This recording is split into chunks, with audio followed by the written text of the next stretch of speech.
like to negotiate a 20-minute sit down with you and Biden one-on-one. I think that would be, all right, I'm a Christian. I believe in forgiveness. Pork ribs, huh? Okay, well, be careful.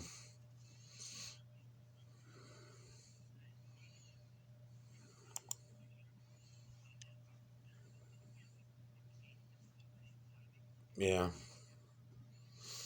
Yeah. All right, I'll check it tomorrow. All right, take it easy. Bye. Appreciate that the president took a couple minutes out this evening while he was still at the desk to give me a call and clear the air. At least he called you pal. But you know what? I don't need anybody to apologize to me. He can call me whatever he wants as long as it gets him talking. And today, you played some of the bit with Jen Psaki and I went in there with 2 pages of questions about crime. I actually still have them right here. They've been rolled up in my pocket. 2 pages of crime questions that I didn't get in at the press conference last week, that 2-hour press conference. And so I'm in there and I'm looking, okay, if he takes questions, what's it going to be? But he said, I'm not going to take questions about anything off topic. So I'm thinking, okay, well, the topic is inflation. Hey, over here. And then it took like 5 minutes, but I later heard what he said. I think the president should apologize by giving you 20 minutes uninterrupted one-on-one interview, and post Jen Psaki. She owes you 20 minutes too. I'm trying to negotiate on your behalf. Hey, they keep calling on us at the briefing, and the president said nothing personal, pal. And so I think that's enough. That's enough. Come on, man. So we can move on. we can now move forward. There will be years, 3 to 7 years of opportunities to ask him about different stuff. We're proud of the good work you're doing. Keep it up. And I think it's a badge of honor myself. So if I'm your dad, I'm very proud of you tonight. Anyway, great job, Peter. Thanks. All right, hey, Sean Hannity here. Hey, click here to subscribe to Fox News YouTube page and catch our hottest interviews and most compelling analysis. You will not get it anywhere else.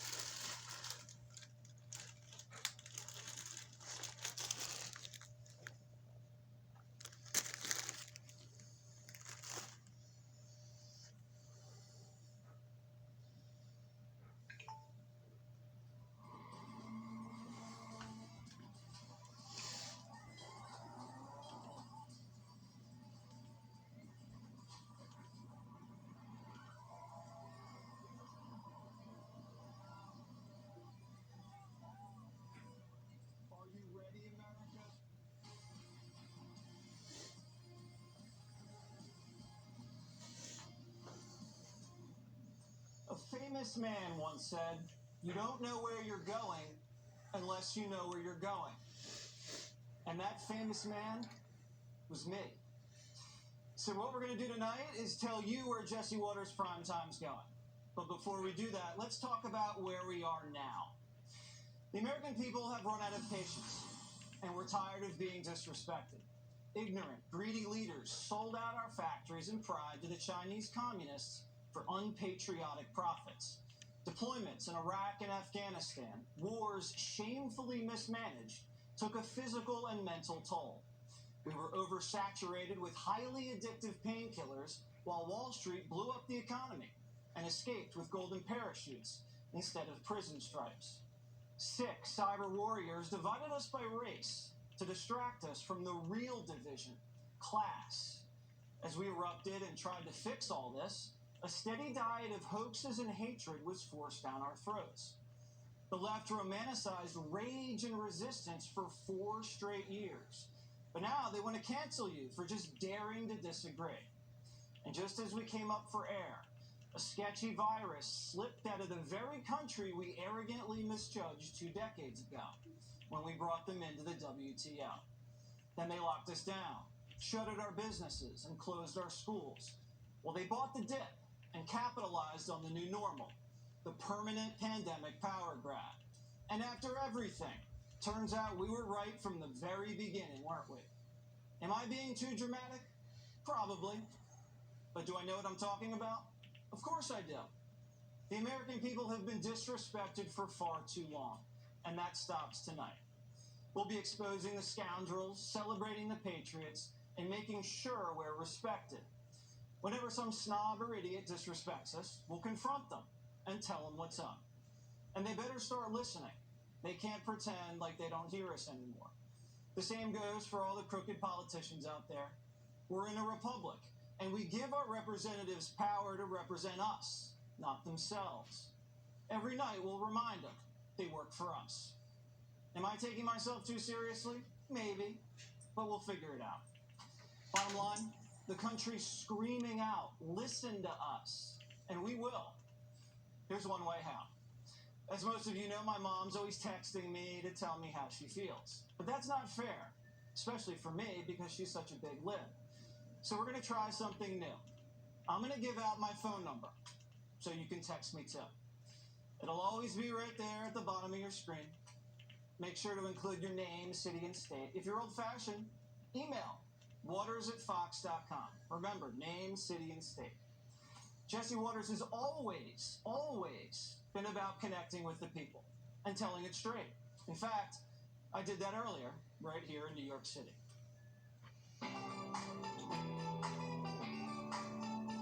New show launching, Jesse Waters Prime Time. You excited? Yes, I am. Have you ever heard of Jesse Waters Prime Time? No, and I haven't. Do you know who Jesse Waters is? No. I'm Waters. You Jesse Waters? Yeah. Jesse Waters Prime Time drops Monday at 7. That's amazing. I love 7 o'clock. I'm pumped up. I'm all good and ready. Jesse Waters is the man right here. Oh, God, dude. Every time I see you, it just hurts my brain. Oh, the fact that you exist. It's a damn good thing he doesn't know how much I hate his guts. What do you watch at 7 o'clock right now? Batwoman. I'm not going to be wearing any leather. That's the point. Reality shows. News. Well, you're in luck, because that's what I do. Okay. What kind of news do you watch? CNN. Fake news. CNN is fake news. Don't talk to me. On Jesse Waters Primetime, what news topics do you want to see me cover? Anything that's actually real. Time now for some real news of the week. Safety in New York and immigration. Filibuster. World peace, man. What topics in the news would you like to see me cover? The odor's in the air, and people don't like that. You smell that? What is that? Why? What's that smell? Omicron variant? Did you get Omicron? Yeah. Did you? Yeah. What were your symptoms? I haven't experienced any type of symptoms. Thankfully, I got, Girls are good! Girls are good! I'm very concerned about the casinos because I don't want the graduates to go and take their graduation money and go to the casinos right away. Rain Man?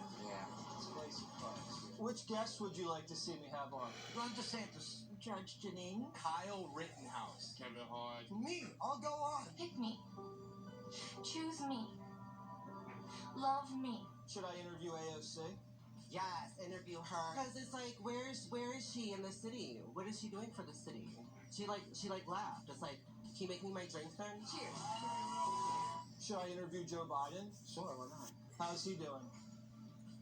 I would imagine he's doing lovely. You have a great imagination.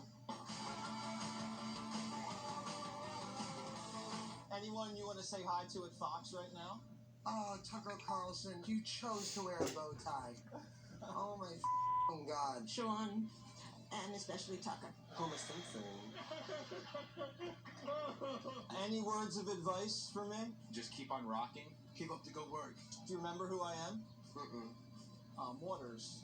Waters, John Waters. And this is my world. This is your world. Hi, world. Can I pop your bubble? Ooh. I love that. Yeah, here you go. So we'll keep connecting to the country, on the streets, on TV, and yeah, you can text me. Prime Time will represent the people and respect the people. For example, we sent producers to Joe Biden's hometown, Scranton, Pennsylvania, to ask if the president has been true to his Scranton roots. Let's just say he's not the hometown hero the media told you he was. Just know this, we have a sense of purpose and a sense of humor. No one says the news has to be boring, and I promise the show will not be boring. So ride with Prime Time and take the trip together. And not the kind of trip Gutfeld is thinking about, but if that's your thing, fine. I have a good feeling where this is all going. And you already know by this point, I've never been wrong. I'm also predicting Aaron Rodgers is going to win MVP? a championship. No, he's going to win the Super Bowl. Okay, so maybe I was wrong once. Very rare. Just don't tell me you don't feel what's happening. Something rising up from the bottom. Parents have been activated while workers have begun bargaining for a better lifestyle. People voting with their feet, fleeing from blue to red states. Day traders and social media stars making a fortune or a name for themselves outside the confines of corporate America. Hispanic Americans swerving into the Republican Party. Black Americans questioning the Democrat monopoly on their vote. The rise of independence. All of us sick of being manipulated for money, censored for political power, and abused by partisan prosecutors. So stick with me for one reason. Because I love you. This is a love story. And unlike Biden, I actually will outperform expectations. Hey, Sean Hannity here. Hey, click here to subscribe to Fox News YouTube page and catch our...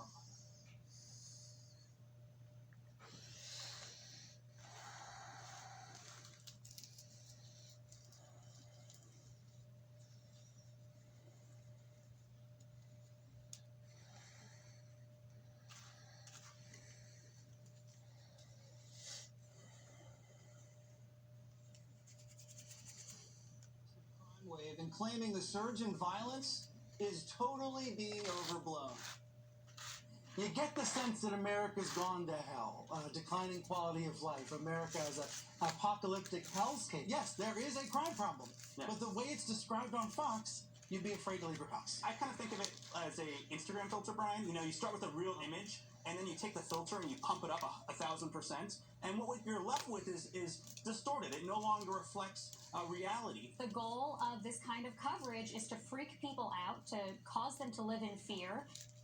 CNN might be the only ones to find that funny because 81% of voters are extremely or very concerned about higher crime rates in this latest Fox News poll. Carjackings are soaring by over 500% in major cities, while 16 cities hit record homicides in 2021. And in Baltimore, homicides are now the leading cause for unexpected childhood deaths. What do you think the strategy was behind that segment, right? I don't know. It's got to be gross to work at CNN where all you do is you push these elaborate hoaxes while denying actual human suffering, right? They spent years pushing this elaborate hoax, trying to scare people that the Republican is in danger, but yet they literally laugh about crime. People ask me, why do I constantly point out how fat Brian Stelter is, how fat and bald and homely he is? And I always tell you that no insult is worse than their ideas. As long as they mocked the black crime and the death in the streets, which there is tape of Don Lemon and Chris Cuomo laughing about it, as long as they believe that and got a pass on it, then everything is on the table. You can make fun of them about anything, right? So they chose this hill to die on while cops and civilians are literally dying. I wonder how security can work at CNN and have to be around these people. I mean, these are actual crime deniers. They helped build the anti-cop narrative for I don't know how many years. So to answer your question, the ratings are dying. The narrative is antithetical to what Americans believe. This is not a network interested in the American viewer anymore. This is a curated propaganda machine to put out segments to other areas, whether it's social media, to be retweeted that are specifically anti-American views. This is not a network. I don't even know how they get advertisers at this point. It's so embarrassing. They have producers that are being accused of alleged pedophilia. I mean, how do they... I think that's the other thing, too, is this is a distraction because they're in such sorry shape. Yeah, so they don't have anything to talk about because it's not a lot of good news. Are they just trying to put stuff out there for controversy, do you think? Because that's just stupid. It is weird to program a segment just to try to get back at the five. I mean, that is a strange way to program. I would say that the one thing about is matching the mood, right? Yeah. So I do the morning show now, 9 to 11 a.m. So I see a lot of the other morning network shows, and they're starting to lead with the story of the day. And guess what that is? It is crime. And when it's being asked about at the White House, and not just by Fox News, the one thing I feel like the White House does, and the president is not doing, that you need to match the moment and the mood of the country. And if you're not, then you're going to get polls that show that only a third of the country think that you care about the issues they're focused on. And that's what those polls were showing last week. The other thing is that if you look at CNN's own polling on immigration and crime and inflation, if the execs aren't sharing CNN's own polling with CNN's media reporting team, they maybe should break down that wall, because their own polling is showing that it's a problem. And I assume that these guys work out of New York City, right? That's where they work out of. They don't leave the apartment. Do they see the local news? Do they read the Post, the Daily News? Are they absorbing any of the actual crime that's happening in their own neighborhoods, do you think? I'm looking at you, Aaron. I'm talking to you. Denial does not wear well. And as I listen to them, I can understand if you're trying to make a point that crime, that some numbers are down and some numbers are up, or trying to explain that maybe the way this is being presented is being interpreted wrong. They didn't do that. They didn't say that crime is down here or people are looking at this the wrong way. It strikes me as a group of people, and this is not meant to malign CNN as much as those who literally tried to present that crime is not somehow another bad thing. Where do you live, to your point?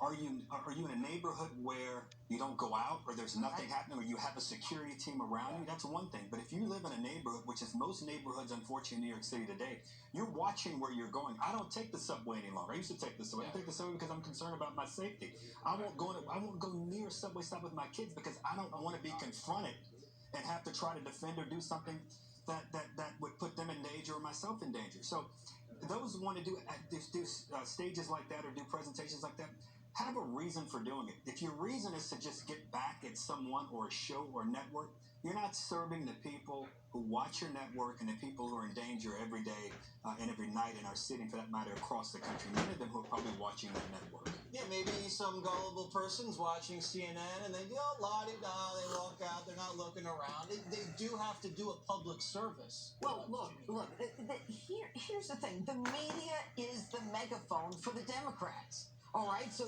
even though they know 81% of the American public is concerned about crime, they want to tell you that it's not a problem. So it's spin. And so it is spin. Clearly it's spin. But their naivete, unless they're lying hypocrites and you pick whatever you want, is really, it's gainsayed by the fact that you've got 5 cops who've already been shot in New York City, and we're still in January of this year. You've got kids, an 11-month-old girl who got shot in the face. You know, kids go to sleep in their own beds these days, and in their own homes, in their own bedrooms, and they end up getting shot in their own beds. I mean, if these people can't see what is going on in the inner city, in the gangs that are controlling the streets, if they can't see what's going on in the subways where women are being openly raped and all of that horrific stuff that's going on, well, then you know what? They're just stupid. You're stupid. It's elitist. It's elitist is what it is. It's elitist is what it is. Do you remember that Stelter was mad once because they removed a trash can outside of his apartment? Do you remember that? That was his oh my God, that was the crime for him, is there wasn't a place to throw away the Twinkie wrapper. Oh, Greg. So mean. Hey, Sean Hannity here. Hey, click here to subscribe to Fox News YouTube page and catch our hottest interviews and most compelling analysis. You will not get it anywhere else.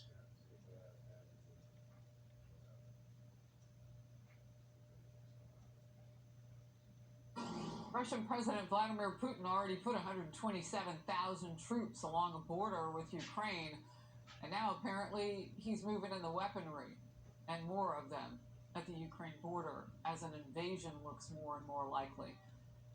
Now President Biden is considering deploying thousands of U.S. troops to Eastern Europe and the Baltics in response. A move that is very different from his restrained, quote-unquote, do not provoke Putin strategy. Ukraine has now received a second shipment of weapons from the United States as part of defense aid. And all of this comes as Biden's foreign policy perception is still reeling from this summer's disastrous Afghanistan exit. Congressman Michael McCaul, Senator Joni Ernst, calling out the president's current Russia approach. We're seen as weak right now, but because of President Biden, his comments about a limited invasion was somehow acceptable, and that NATO was divided. This president has made so many concessions with nothing in return. That's why Putin smells weakness. So far with this administration, we have seen a doctrine of appeasement, and that certainly is not going to deter President Putin and Russia from invading Ukraine. Terry Jones now, Fox News contributor, Fox Nation host, retired Marine bomb technician. First, I just want to get your top line thoughts. We have no war. We have no business going to war with Russia when we don't know if our government would ever support our military in doing so. The last 20 years would argue the most we would do is appease some faction of our country that might want war, allow a bunch of folks to die, and then have no resolution at the end. And until our government has shown that it has the political will to see something through, the American people shouldn't support it moving in that direction. Joey, are there tinges of what we saw, all the heartbreak, all the pain, the loss of our exit from Afghanistan here? You know, that pain and heartbreak was 20 years in the making. I certainly blame President Biden for how the month of August went out, but I blame pretty much every political leader who had something to say and a vote to cast over the last 20 years for how the war ended.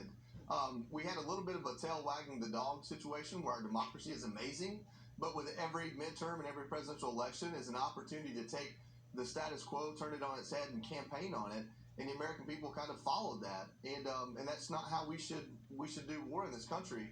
And I'm not trying to be overly critical or overly pessimistic, but you know, look at the current situation, right? So we're going to put troops in other countries, probably to posture against Russia a day too late, and also to let those other countries know, hey, we'll have troops there, so they probably won't come for you next. I don't know that means we're gonna send those troops into Ukraine and fight Russia, but what it probably means, we're sending a lot of weapons to Ukraine, and now Russia's talking about doing some sort of a Russian-friendly government. I mean, are we about to start a proxy war, a Ukrainian civil war? Is that really what we're about to do? Well, the Russians record today on proxy wars isn't any better. Are denying that. And, you know, one of the comparisons that I've been reading about is the Taliban certainly didn't care how we were pulling out. They took full advantage. Right. The terrorists who killed our 13 Americans didn't care.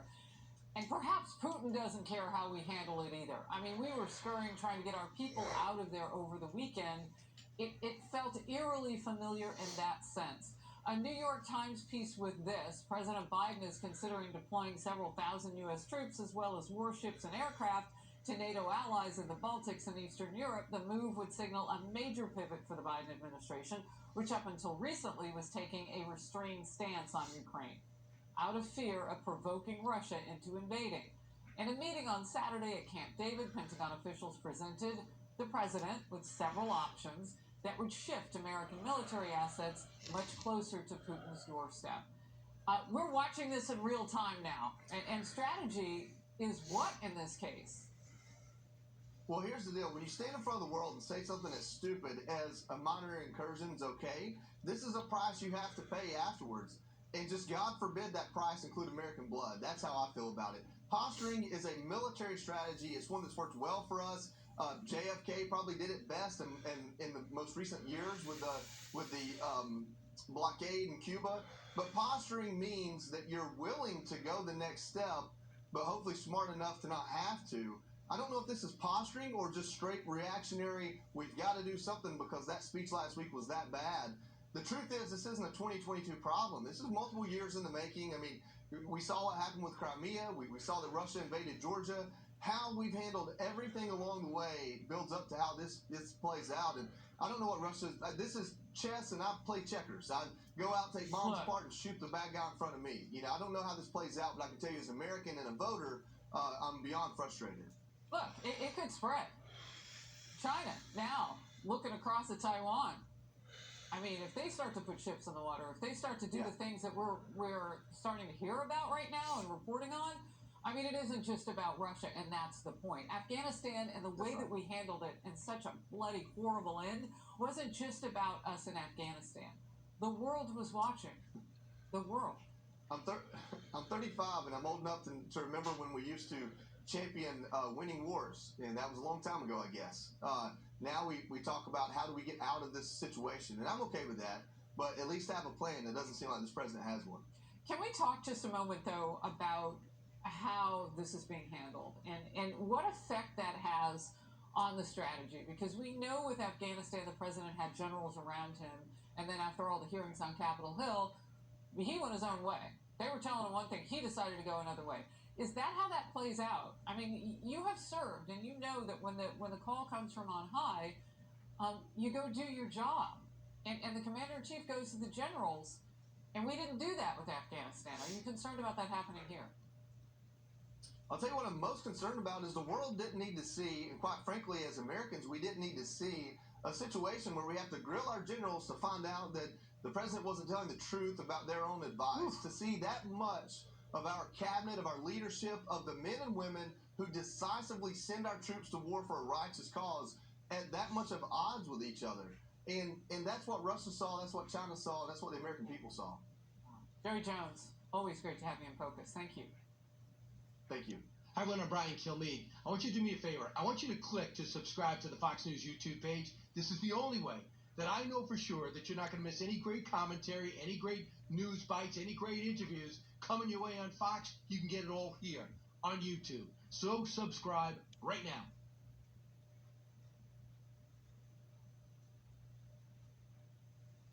Now, here's a quick fact check for you. Anytime Biden and the Democrats and their servants in the media talk about the disastrous Biden economy these days, I've noticed they all point to the low unemployment rate. Yeah, it's 3.9%. And the fact that they've created 6 million jobs, the highest in the first year of any presidency in history. Earlier this week, they even tried to shore up their argument with this totally misleading graphic after Biden's embarrassing press conference. So, first of all, those 6 million jobs Biden created, it is obviously the rebound from the Democrats' lockdowns and forced business closures. And why did America have that rebound?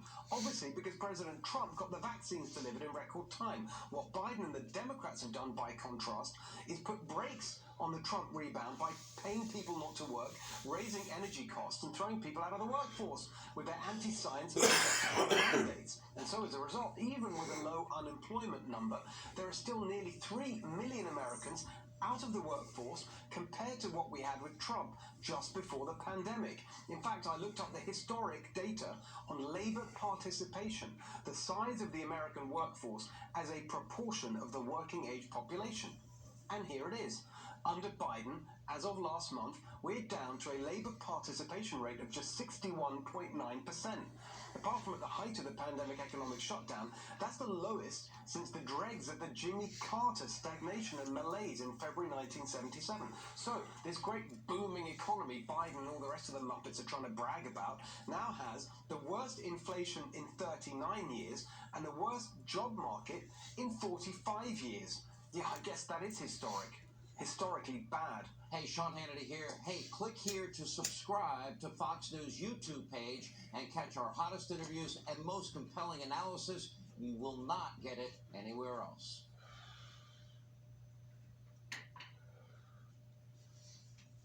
Joe Biden's been in government forever. Let me ask you a question on this, Peter Schweitzer.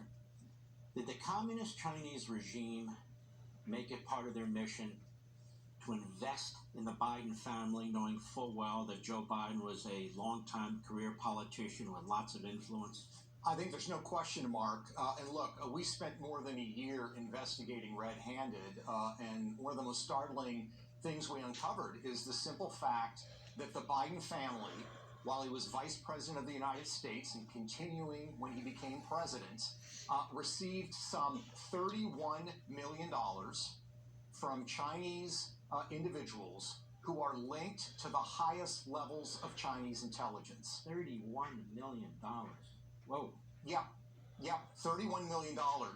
And these deals, which we lay out in the book, were carried out by a couple of individuals. One is a guy named Che Feng. Hunter Biden, in the Hunter Biden emails, refers to him as the super chairman. That's kind of his nickname for him. And he says in one email, I don't believe in the lottery anymore, but I believe in the super chairman. Now, who is Che Feng? He's kind of this sketchy Chinese businessman. his business partner at the time that he was striking deals with Hunter Biden, his business partner was the vice minister at the Ministry for State Security. He was in charge of, among other things, recruiting foreign nationals to spy for China. He was the head of something called the Number 8 Bureau. It doesn't get any higher than that. These are the sorts of individuals that were striking deals with Hunter Biden. In this particular case, Che Feng happened to help a $20 million deal be secured. Another individual that helped arrange that deal is a guy named Mr. Zhao. Mr. Zhao helped with that $20 million deal. He also sent $5 million to Hunter Biden, and he sent that money from a very interesting business called Harvest Global. So you have Mr. Zhao sending $5 million. Who's his business partner, Mark? His business partner is the daughter of the former head of the Ministry of State Security. This is the guy who runs the entire spy apparatus for China. Again, it does not get any higher than that. So what this means, Mark, is that in total, the Biden family got $31 million. They performed no discernible, legitimate business activities, as I can find, for that $31 million. And in all, every single deal came from individuals tied at the highest levels to the Chinese intelligence apparatus. So there's no question in my mind that they were targeted by the Chinese. And for the life of me, Mark, this is unprecedented. I don't know of a time in American history where the American First Family has had this kind of a financial bond with a foreign intelligence service, particularly a foreign intelligence service that wants to defeat the United States in global competition.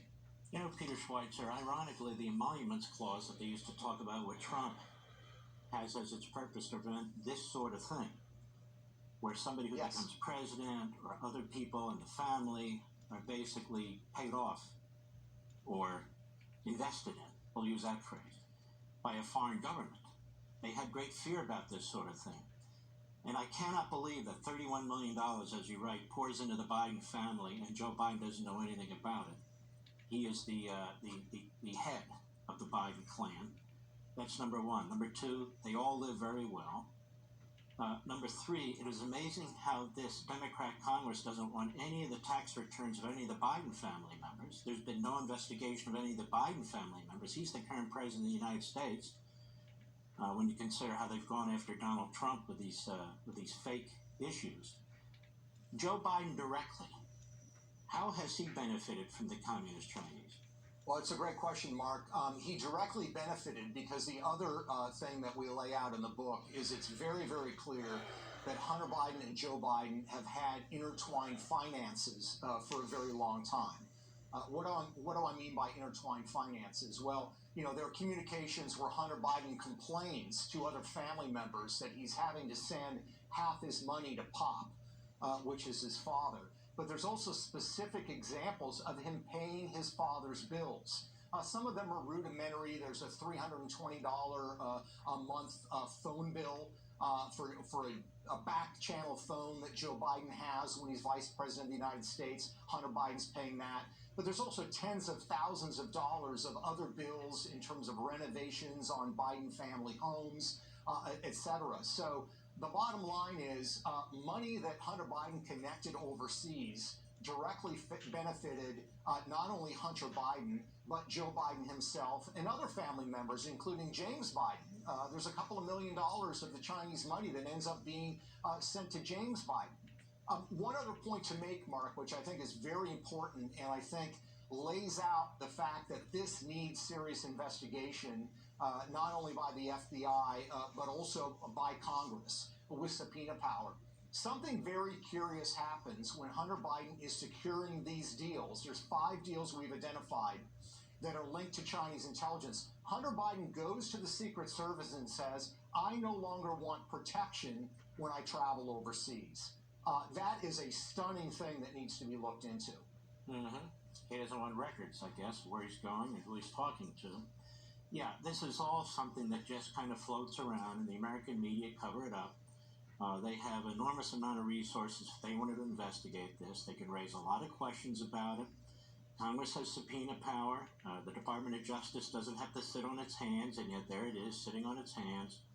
All the so-called institutions that are there to protect us from this sort of thing seem to be devoured and controlled by the wrong party in this country. So there's Joe Biden with these various connections. There's his family with these various connections. And all we keep hearing about is Donald Trump and his family.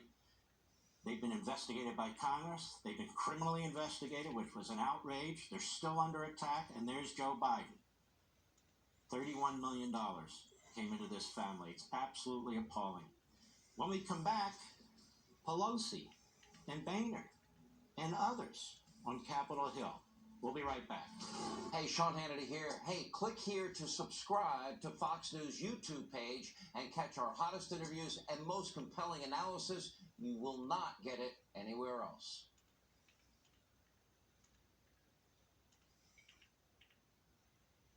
Back to Sunday Night in America. Let's go back to January of last year.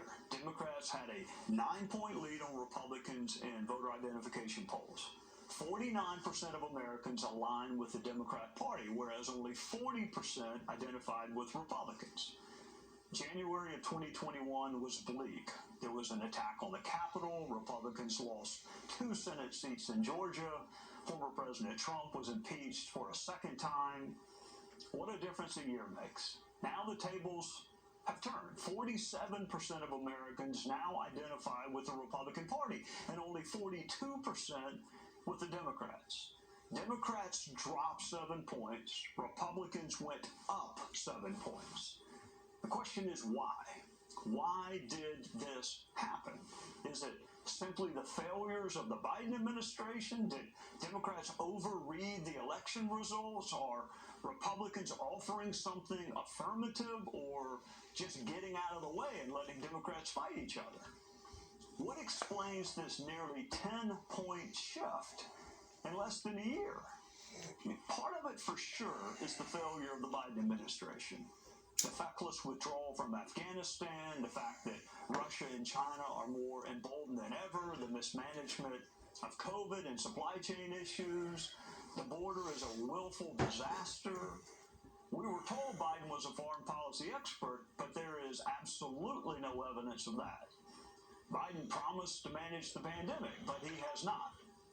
Economic uncertainty at home and real doubt on the world stage, this helps explain the shift and how Americans identify themselves, but something else is going on in this country. There's an existential angst about who we are as a people, as a country, what we should legitimately expect from one another and from government.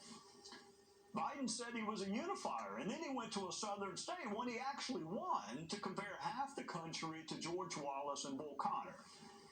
Americans are smarter than that. Americans actually remember Joe Biden himself eulogized a man who ran for president as a segregationist. Joe Biden worked with and had very nice things to say about other segregationists. Biden will tell you that these men changed. Well, if men and women can change, can a state or a nation change too? And when that state or nation does change, why not acknowledge that? Why not celebrate that? Some Democrats think people should be able to vote without an ID, or have political parties pass out items of value to voters standing in line. Some Democrats even think prisoners and non-citizens should vote. The rest of us do not. That makes us different, but it doesn't make us motivated by racial animus. Part of what's going on in this country is a renewed debate over the scope and the role of government. Democrats want a larger role for the federal government in areas like school curriculum and health decisions for children and child care and federalizing elections. And Americans are wondering why government should be making decisions for our children if government can't even drone the right car in Afghanistan, or produce enough COVID tests, or solve the supply chain. Americans don't want government dividing school children into racists and victims, or a president dividing the country over race. We don't want teachers' unions lecturing us about what's best for children when they can't even bother to show up for school. We don't want government telling us how we should be softer on crime or let career offenders out on bond, because Americans are smart enough to know that sometimes those career offenders drive through Christmas parades or murder innocent young women in California furniture stores. We want government to do those things government is supposed to do. Things like national security and border security and public safety. So yes, 2021 was bad for the Democrats, and by default, good for the Republicans. If Republicans want to turn a good year into a good decade, then make the case for a limited government that is competent, one that excels at core functions like national security and public safety and the border and the supply chain. If you can prove your limited federal government can perform competently and inspire anew public confidence, people may trust you to lead the country and not merely lead the opposition. Joining us now, townhall.com editor and Fox News contributor Katie Pavlich. It is so nice to have you join us. Katie, you follow this stuff so well, so carefully. What do you make of this shift in voter identification? Well, I think we could take the whole show to talk about all of the topics that are driving the Democrats down the drain when it comes to voter approval among independents in particular. 67% of independents now don't approve of Joe Biden's handling of every single issue, whether it's COVID, the economy, crime, for example. And this White House has had this strategy throughout the year of when there's a problem happening, whether it's the supply chain crisis, whether it's the testing crisis, or any inflation problem that we're having in the country, which is worse than it's been since 1982, they say that it's not happening or they blame it on something else. For example, Ron Klain, who is the White House chief of staff, said that inflation was a high-class problem. Well, when everyday people are seeing prices going up by 8% on everyday items at the grocery store, that's not a high-class problem. That's a middle-class problem. And Joe Biden was the guy who promised not to raise taxes on any Americans making less than $400,000 a year. Well, inflation is a tax on everybody. Crime affects everybody. If you have kids or you're a woman who wants to just go to work, as you acknowledged earlier in the show, and you're not sure if someone's going to walk in the door and assault you or kill you, those are issues that every single person thinks about. And when you have a White House saying, and the federal government and Democrats ignoring the issue, not putting the Department of Justice into a specific operation to combat crime in these liberal cities, not calling up these DAs in LA and New York and saying, hey, we have a crime problem, we also have a political problem here. You need to solve this crisis. People tend to think differently about how they're going to vote. Katie, you are so right. The president likes to blame Republicans. I'm going to play a clip of him doing just that and get you to react to it on the other side. And everything's changing. It's getting better. Look, I didn't overpromise, but I think if you take a look at what we've been able to do, you'd have to acknowledge we made enormous progress. But one of the things that I think is something that, one thing I haven't been able to do so far is get my Republican friends to get in the game of making things better in this country. It's all the Republicans' fault. Why won't they go along with closing prisons and all the other crazy ideas that have been put forward? I thought that was pretty sad. What was your reaction to that excuse? Well, again, Joe Biden is rejecting math in Washington, D.C. Democrats have a majority in the House and the Senate. If Joe Biden wanted to get things passed just with Democrats, he could do that in a lot of ways, but he is unable to do that because he is unwilling to step away from being a proxy for Bernie Sanders and the left. And when Joe Biden took office in January of last year, there were warnings from a number of people, including moderate Democrats, that he was too weak to stand up to the left, not just on economic issues, but on social issues as well. And you've seen that continue to play out. And Joe Biden promised on the campaign trail that he's a moderate. The media helped him in that way so that he was going to get America and the country and Washington, D.C. back to normal. And he has done the exact opposite. He took a big risk by trying to become the next FDR with this big legacy of massive government spending at a time when he only had a 50-50 split in the Senate. And he took that bet and he lost. And now he's blaming Republicans when it's Democrats like Senator Joe Manchin of West Virginia, Kirsten Sinema of Arizona, who are the ones who have put the brakes on destroying and blowing up norms, like eliminating the filibuster in the Senate, all for the sake of pushing through a very far left-wing agenda on the issue of federalizing elections, which the vast majority, 70% of Americans, don't agree with. And so, he is blaming Republicans because there's nowhere else to go. And the truth is that he has not been able to unite his own party, not to mention try and get Republicans on board with an agenda that is not moderate at all. It's a very far left agenda that is being pushed by the left in the Senate and in the House. Katie, I'm going to have you on, and I will tell you ahead of time what I'm going to ask you when I have you on next. Whether or not November will be a referendum on the size and scope of government or the competence of government. I know you don't need to know ahead of time what the question's going to be.